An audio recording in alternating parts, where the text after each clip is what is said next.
Harissa is a North African spice blend with lots of different spices in there to really bring out lots of punchy flavours, and then it's blended with roast peppers and garlic, a little bit of tomato paste and some olive oil to give you a really beautiful kick to any kind of dish. I love to have it on hand, adds a real little flavour bomb to salads, sandwiches, but it's particularly good with roast meats and fish. So it's pretty straightforward.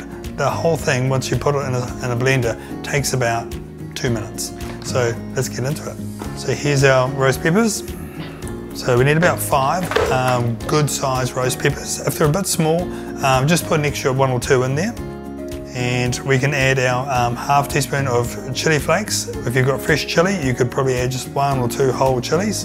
Leave the seeds in if you like the fire. We're gonna put our spices in, 3 teaspoons of ground cumin, 3 teaspoons of caraway. We've got our garlic, and we've got our sweet smoked paprika.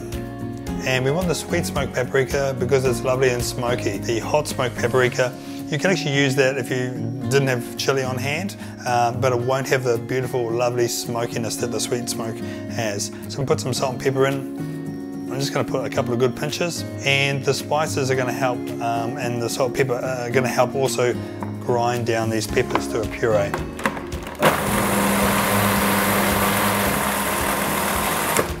Now one thing you will notice that I haven't added the red wine vinegar, the tomato paste or the olive oil just yet.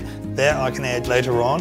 The one thing you do not want to do is add the olive oil from the start. If you add the olive oil at the start, you get a crazy orange sauce rather than a lovely rich red sauce. Also, just want to have the spices in with the peppers because I want the food processor to turn into a nice puree. If I add too many liquids to it now, as well as making it orange from the olive oil, it's also going to be really sloppy and those peppers are not going to get chopped up nice and fine. So I want a nice little puree. I'm going to add my other bits and pieces later.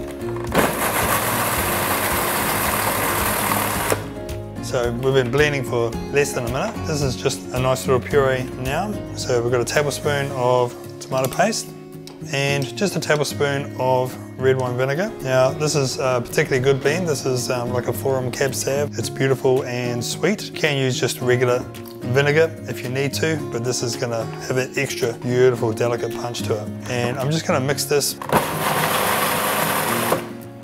That's all it needs.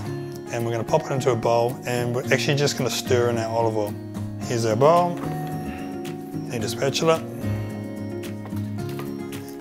And out she comes.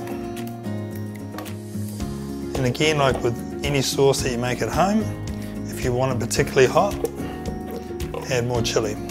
If you like to experiment with some other spices in there, by all means. So this is our harissa. And I can already smell the beautiful interplay between the red wine vinegar and the smoked paprika, and in goes our olive oil. Now this might seem like quite a bit. This is 3/4 of a cup of olive oil. It might seem like quite a lot. You've got all those peppers in there, and you want to actually free it up so that you can actually spoon the sauce. You don't want the sauce to be too runny, but the olive oil is also going to help preserve it.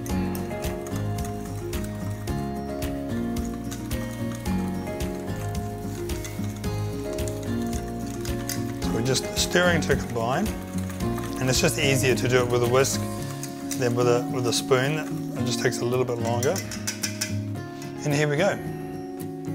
Harissa, nice and punchy. I can probably add just a bit of a kick there, and just a little warning: if you are using chili flakes, they're not always the same. Some can be a little bit spicy. We've got a nice bit of caraway just coming in the back there. Some chili flakes can be extra hot, so just be careful if you're not sure of the strength of them. Sometimes you might just need to use 1/4 teaspoon. And obviously the same for fresh chilies. Some fresh chilies will blow your head off, so just add them according to your taste. Perfect. Fresh harissa. And again, this will last for 3 to 4 weeks, easy, if it lasts that long.